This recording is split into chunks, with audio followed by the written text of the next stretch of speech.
Bakit pwede pang manalo ng Rookie of the Year award si Chet Holmgren despite being drafted noong 2022? Iyan ang tanong na madalas kong nakikita sa tuwing na pag-uusapan na si Chet ang may higher chance manalo ng award na ito over Wemby. Kesyo last year pa daw na-draft si Holmgren at hindi na maaaring manalo ng Rookie of the Year dahil ikalawang taon niya na nga daw ito sa NBA. Ngunit hindi nga yan ang kaso, Goat Fam, dahil technically, si Chet Holmgren ay isa pa ring rookie. Ang dahilan behind dyan ay ang siyang pag-uusapan natin ngayong araw dito sa Goats Descendants.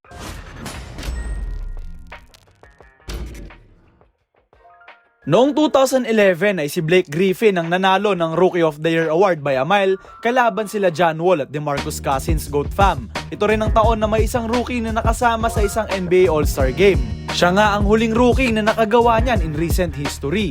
Ngunit may isang butas na tinignan ng kanyang mga kritiko. Blake was drafted noong 2009 as the first overall pick ng Clippers. And that the reason nga daw kung bakit 22.5 points, 12 rebounds and 3.8 assists per game ang naging averages niya ay dahil meron na siyang 1-year head start sa mga practices at scrimmages kalaban ng iba pang mga NBA players. And that his highlight-filled season ay parang nadaya dahil sa tingin ng ibang fans ay hindi na siya isang NBA rookie. Nonetheless ay si Blake pa rin ang nanalo ng Rookie of the Year award by a landslide, receiving 118 first place votes.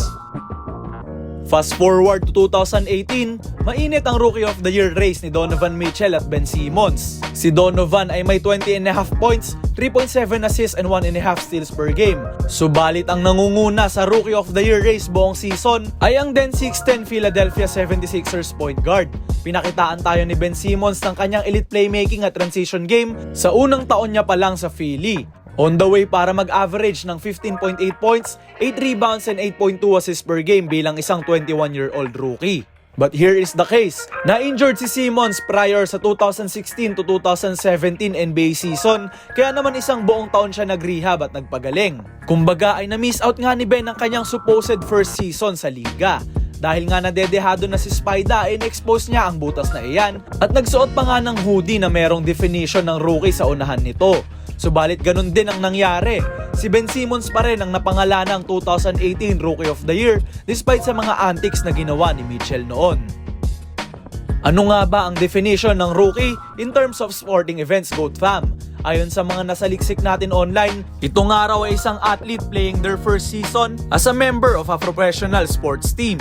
With Blake Griffin, Ben Simmons and Chet Holmgren all missing out their first supposed season ay wala nga silang naitalang kahit isang game o kahit isang minuto playing officially sa NBA regular season. Hindi counted dito ang mga preseason games, practices and scrimmages at mga summer league games kaya naman technically matatawag pa natin silang rookie talaga. Iyan na iyan ang sitwasyon na meron si Chet ngayon, Goat Fam. Kaya naman confident akong sagutin ang mga nagko-comment na bawal na daw manalo si Chet ng Rookie of the Year award dahil second year niya na nga daw ito sa liga. Which is mali nga dahil sa fact na tinuro ko sa inyo, Goat Fam. Mainit ang karera ng Rookie of the Year award this 2023 to 2024 NBA season. At nakikita natin ang dalawang generational talent na magbanggaan para sa award na ito.